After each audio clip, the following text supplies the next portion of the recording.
দীর্ঘদিন এই ফতুল্লার নেতৃবৃন্দ আপনারা যারা আছেন, যুবদল, ছাত্রদল, স্বেচ্ছাসেবক দল, বিএনপি সবাই আমাদের সাথে মাঠে আন্দোলন সংগ্রামে অবস্থান করেছেন।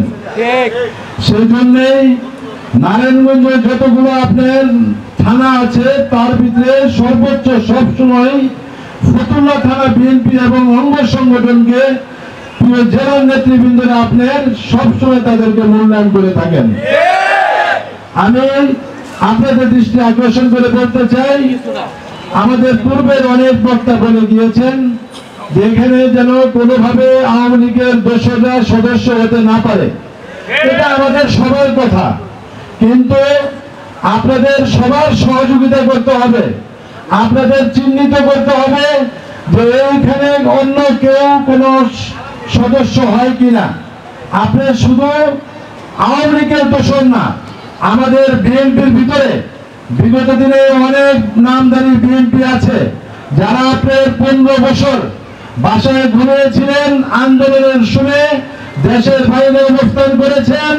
অনেককে আমরা জানি যে কক্সবাজারেও আপনারা অবস্থান করেছেন আন্দোলন সংগ্রামের সময়।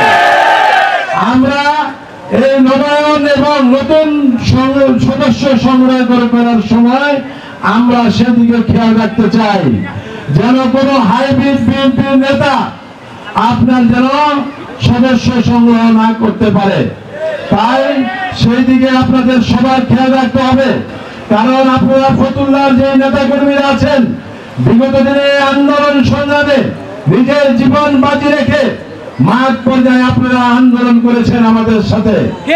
তাই বলতে চাই আপনাদের সবার এই দায়িত্ব, আমরা নতুন করে যাদেরকে আপনার সদস্য বানাবো অবশ্যই আমরা উন্মুক্তভাবে আমরা সবাইকে এগিয়ে আসতে বলি এবং এই সদস্য নবায়ন করতে আমরা তাদেরকে উৎসাহিত করি।